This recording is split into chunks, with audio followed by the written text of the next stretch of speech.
Emprunter tous les chemins à bicyclette à Paris n'est plus une utopie. Désormais, certaines rues à sens unique deviennent à double sens pour les vélos.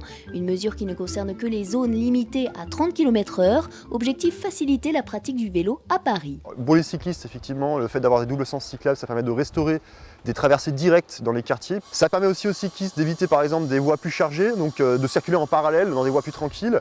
Et un des gros avantages aussi, c'est que les cyclistes ne sont plus sur les trottoirs en sens inverse, ils sont bien légitimes sur la voie.